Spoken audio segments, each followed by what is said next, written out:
بعد ما ضيعت عمري كله عليه دلوقتي رايح يبص لواحدة غيري، ما انا اللي غلطانة. الشخص طبعا اللي هو بيبقى مسرف قوي في العاطفة بتاعته دايما اللي بيبقى خسران.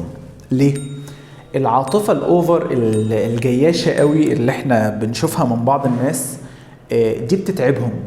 لما الأم تدي بزيادة قوي تتعب، لما الزوجة تدي لزوجها بزيادة قوي هي اللي بتتعب، لما حد يحمل فوق طاقته علشان الشخص اللي معاه تلاقي اللي حمل نفسه فوق طاقته ده هو اللي بيتعب وهو دايما اللي بيخسر. حتى تلاقي تقول الازواج يعني تقول لك بعد ما عملت علشانه كذا وكذا وكذا وكذا اتجوز عليا، انا بعد ما ضيعت عمري كله عليه دلوقتي رايح يبص لواحده غيري، ما انا اللي غلطانه. صح؟ غالبا بيحصل الموضوع ده. ليه؟ المسرف في عاطفته يخسر دائما. ما تفتكرش انك لما تدي عاطفة كتير ومشاعر كتير للشخص اللي معاك انك هتبقى سعيد. انت اول واحدة تتباع. ايوه انت اول واحدة تتباع عشان اسرفت في العاطفة. هي كده الحاجة الكتير بتتعب. دي اللي ربنا سماها في القرآن الطغيان. الطغيان هو ايه؟ يعني حتى ربنا بيقول ايه؟ إنا لما طغى الماء حملناكم. صح؟ الماء لما علي شالت السفينة. اهو البني ادم اللي بيطغى قوي في مشاعره او بيطغى قوي في اهتمامه او بيطغى قوي في حبه هو اكتر واحد بيخسر.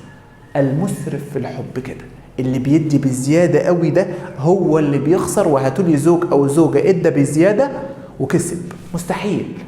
لازم تلاقي لا قدر الله يعني لازم تلاقي انفصال بيحصل. لازم. ليه؟ لان الشخص بيحس ان هو خلاص بقى مستنزف. انا تعبان، انا تعبت، هو في كده؟ هي دي حياة؟ هو معقول اللي يدي يحصل معاه كده؟ ايوه. لكن كلما كنت محايد في حياتك تشرب القهوة زيادة وتقدمها مظبوطة الحياة بتمشي.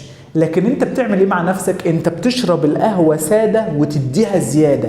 تديها سادة لنفسك، ما تهتمش بنفسك ولا تحب نفسك ولا يعني تخسر نفسك من الاخر، وتديها بزيادة للناس اللي حواليك. تدي حب بزيادة واهتمام بزيادة وعاطفة بزيادة. فايه اللي يحصل؟ مش شربتها سادة؟ البس بقى، شيل. ما انت اللي عملت كده في روحك وانت اللي عملت كمان كده في نفسك. صح؟ فخلي بالك بقى، خلي بالك في حياتك من الاسراف والاهتمام الزايد قوي قوي قوي بالعاطفه. ما تقوليليش انا عاطفيه، الكلمه دي بقعد اسمعها كتير بتنرفزني. مفيش حاجه اسمها انا عاطفيه، في حاجه اسمها توازن، في حاجه اسمها حياد في المشاعر. هو انا على طول عمال اطلع؟ ده يدل على الفقر اصلا، يدل على الاحتياج، ان انت محتاج، فعشان كده بتطلع بزياده. المزايده في العلاقات بتخسرك نفسك.